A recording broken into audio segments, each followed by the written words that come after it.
I don't want to talk about it! This whole thing disgusts me! It's sick, and I don't even want to talk about it. Too bad! Ugh! Arrangements must be made.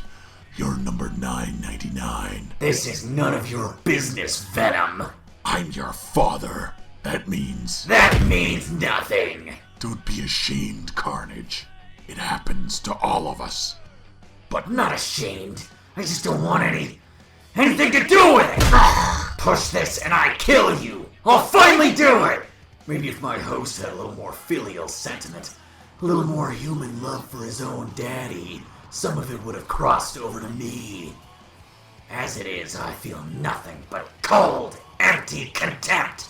I hate you, Daddy. Good. The relationship between symbiote and father should, by our long tradition, be cold, and if need be, downright hostile. Any other way is beyond comprehension. Love between father and child, that's creepy, perverse, unsymbiotic. Carnage, I've loathed you like a son. Now believe me, this thing that's happening, you cannot run away from it. If I can't stop it being born, I'll kill it before it's a day old!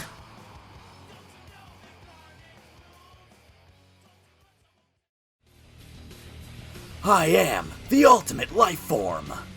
Chaos Control! Chaos Blast! Chaos Spear! I promise you, revenge! You're going straight to hell. How pathetic. Not again. Not you again. I determine my own destiny. I'm Shadow the Hedgehog. If the world chooses to become my enemy, I will fight like I always have.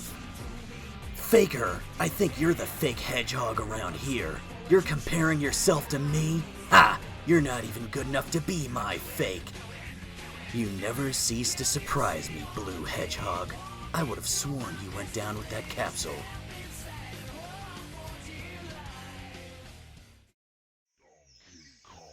The Bolivian jungle. Steamy, rank, more humid than a church pew on Sunday, and quiet, so deathly quiet. Duh, it's called narration, you ignorant simp.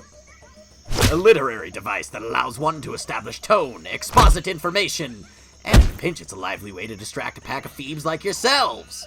As a fringe benefit, it gives me something to listen to besides your blood-choked gurgling. Icky! As soon as it begins, the hunt has ended. Such is the way of the jungle. Unfortunately, it's also the way of the jungle to call in reinforcements. Thusly, the prey-turned-predator again becomes prey, praying that the predators in pursuit are as poor with projectiles as their presently pulverized pals. What I wouldn't give to be Marlon Perkins right now. Or at least get the power in my frickin' fragged teleporter back online. I swear, if Weasel took the batteries out of my suit to run his Game Boy again, I'm gonna Super Mario his butt into a body cast! Pwang! Trees don't go pwang. Llamas don't go pwang. Nothing found in nature goes pwang. Which means we are officially hip deep in the smelly stuff. Like Pop Quiz Hotshot. You're nose to knee with Fireball XL5 Thunderbird Super Duper set of titanium underoos. What do you do, dude? What do you do? First thing I do, Keanu, is grab Sandra Bullock and hightail it off the bus. Let the rest burn. Then we build ourselves a little love nest outside of Hollywood. Scratch that, outside of Pacoima. And we spend the rest of our days baking brownies and beheading the ever-present paparazzi. Nah, it'd never last. Sandra's probably more of a gun girl than a blade babe. And I do so enjoy running with sharp objects. I remember the Alamo, the Bee Gees, the difference between natural and modified 20, a whole bunch of quotes from the Golden Girls, and that 4chan is where the devil makes potty. Everything else just comes and goes in bits and pieces, and some of it doesn't even feel like it belongs in my head. None of this is real, but it's also real. We're inside a comic book, but to us it's full-on 3D reality. Once my TV didn't work, so I kicked it, and it started working again.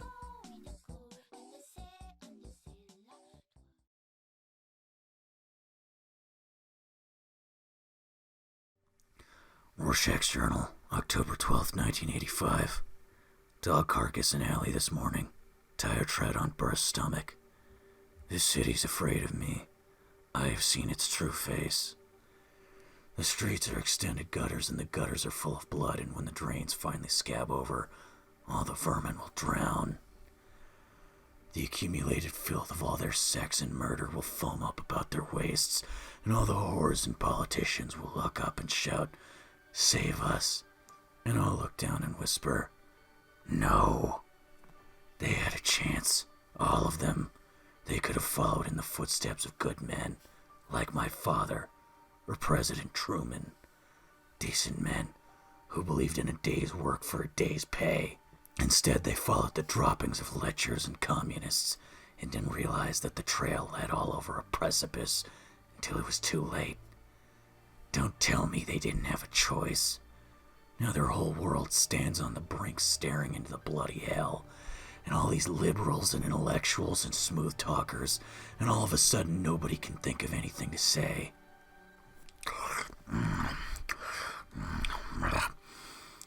Hello, Daniel. Got hungry. Helped myself to some beans. Hope you don't mind. No need. Fine like this. Out of prison, so far. Take a look at this. That's right. Human bean juice. Ha ha. Badge belonged to the comedian. Blood too. He's dead. Investigated a routine homicide. Victim named Edward Blake. Found the costume in Blake's wardrobe. Seems he was the comedian. Somebody threw him out of a window. Neither of you. Lot of dust. An ordinary burglar. Kill the comedian. Ridiculous. Maybe, or maybe someone's picking off costumed heroes. That's what they're saying about me now. That I'm paranoid. The comedian was active for 40 years. Men make a lot of enemies in that time. How's your friend Hollis Mason these days? They were both Minutemen when Blake was 16 and Mason was the first night owl. That book Mason wrote, he said some bad things about the comedian in it. Implying nothing, just an observation. Anyway, I thought I'd let you know in case somebody's gunning for masks. Better go now. Things to do. Yes, I remember. Used to come here often, back when we were partners. You quit. Back to Owlship. Back to America. Evil must be punished. People must be told. Of course, must protect Vite's new utopia. One more body amongst the foundations makes little difference. Well, what are you waiting for? Do it. Do it!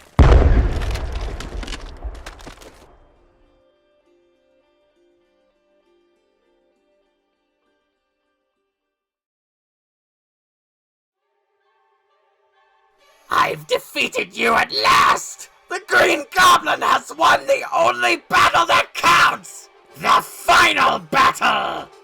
But now it's time for us to take a little journey.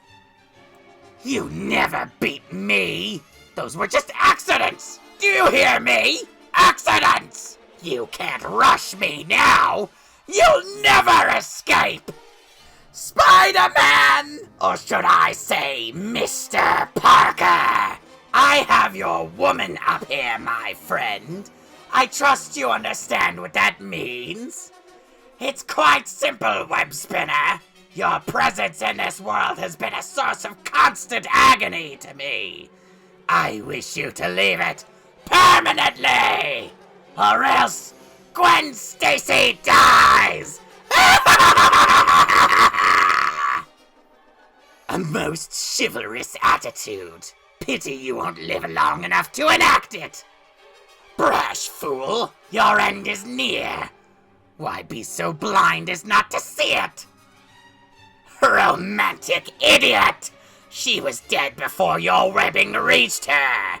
A fall from that height would kill anyone before they struck the ground. But for you, my friend, death will come more quickly and more surely than the shock of a sudden fall! He'll be coming soon. I can sense it. Once he's dead, I'll be free. Free to conquer, to take what is rightfully mine. They think they can destroy me. That they can crush Norman Osborn with their petty finances. A few business reverses. What are they to a man with my power? Nothing! Nothing! In a matter of hours, the world will cringe before... Excellent. He comes. No doubt my wall-crawling foe expects to ambush me. If so, he's a greater fool than I've imagined. For while he guards the front, I shall exit through the rear and take him from the side! Not quite, my impudent friend. The Green Goblin's weapons are many. All you have are those puny web shooters. My jet flyer! You unthinking fool! You've ruined it! You'll pay for that action, Parker! I promise you'll pay!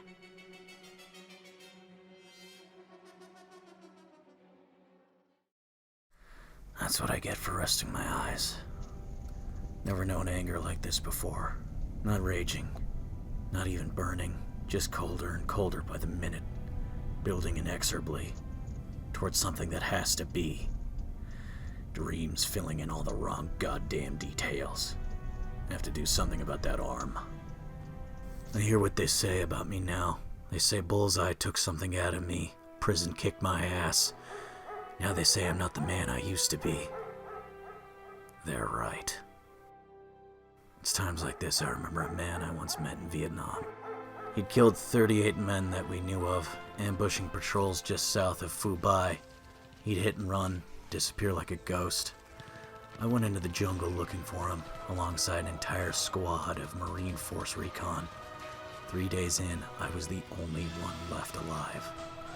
I'd been shot twice, peppered with shrapnel, stabbed with shit-covered punchy sticks. Infection was setting in. I was barely conscious when I managed to drop a grenade into his tunnel. He still nearly killed me. Even as I ripped his throat out with my bare hands, he tried to drown me in his own blood. So hot it burned my face. His head lolled to one side, held on by nothing but rage and flaps of skin. Yet still he crawled after me, reaching for me, breathing through all of his bubbling, gaping wounds. I had to beat his head into paste before he finally stopped twitching. I staggered out of that jungle alive, feeling like I'd won. A few years later, as I watched the fall of Saigon from my living room, I realized what a fool I'd been. I think about that man every time I bleed. Each time my bones ache, or my body begs me to let it lie down and die, or I start to run low on rage. Used to be, a man like that would have ruled the world. On his back, whole empires would have been raised, or conquered. I don't pray, but if I did, I pray to him every goddamn day.